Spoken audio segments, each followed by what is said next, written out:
Hello, World Civilization 106 classes. Welcome to week 10.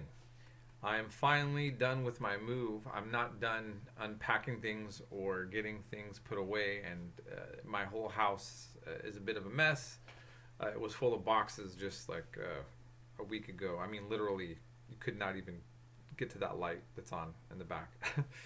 um, so, after being gone from California for almost a decade, um, it's kind of wild to be back here, and I'm in Santa Cruz, California. It's very nice.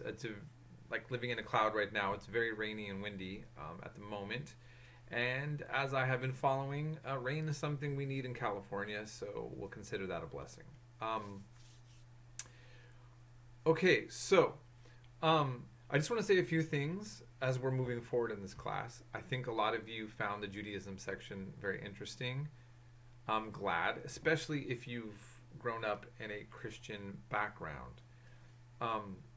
And something that I want to point out to you who are Christians and those of you who did not grow up in a Christian household when we're talking about the history of these different groups of people throughout the world. So what I'm trying to help you get a picture all the time is the interconnectedness of all these different histories. So now you all know that Buddhism is directly linked to the context of Hindu culture from India, right? You understand now that Buddha came from the Kshatriya class, the military caste, the caste system of India, and he brought in this religion that did not really fully take root in India, despite even leaders like Ashoka trying to implement it more to India. And it became more popular outside of India in places like China and Southeast Asia, right? So we've learned about things like that.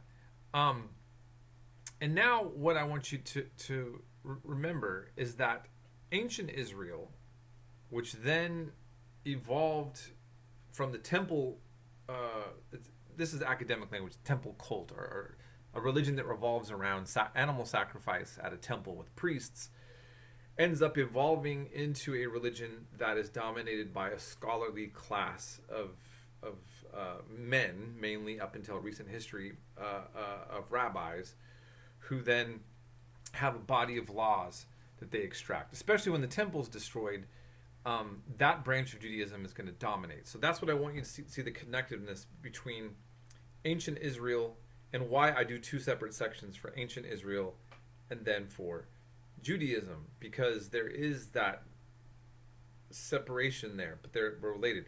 And then we've covered Greece, we're covering Rome now, and I'm ending on a discussion about Rome and Christianity, and then we're going to talk more about Christianity next week.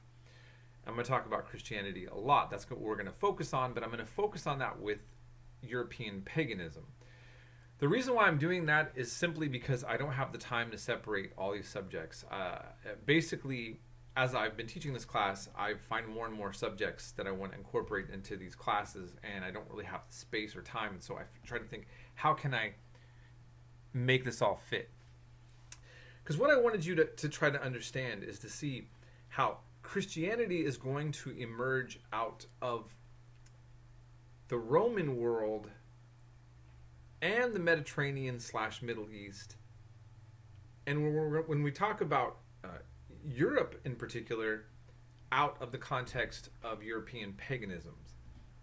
And all of these elements are going to come together to create a history of Christianity. And later we're going to even incorporate and talk about Christianity being incorporated. We're going to learn more about it in Africa and Ethiopia in particular. So, Ethiopia and Egypt. And Egypt, we've already talked about this, right? So we've already actually kind of covered the fact that Egypt is going to be a major player on Christianity. So this is a lot to take in, but I would like you to all to really just kind of focus, to think about, meditate upon, and if you can, even incorporate into your discussions, how all these things interrelate. Look, at the end, I showed that little small clip by the rabbi talking about Satan. There was really another lecture by a rabbi that was much more thorough, but also much more opinionated, and then he kind of delves into a little bit more historically problematic interpretations. But I want you to walk away to understand this. Satan in Judaism is an angel, not a bad person. Although, because Satan is used by God as the particular angel to trip up, to kind of test humans, he is going to be perceived as an association with evil because he's tackling human beings at their worst, right?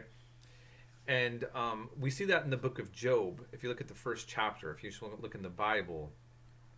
Now, Christianity is going to take this to a different level, and Satan is going to be a rebellious angel of God that actually works against God. But in Judaism, he's on God's team, as one other rabbi said, and he's working on behalf of God, and he's testing the natures of human. God makes a human with a good nature and an inclination towards bad to give them the ability to have free will. And so Satan, in a sense, is testing out our free will. Okay, so that's very different. And so that's just something that I just kind of want to incorporate. I think that's very interesting for you to see the very difference between the way Judaism interprets that. Life after death is also, and I think I'm going to be able to cover that in Christianity for you next week. We're going to have a lot more videos next week.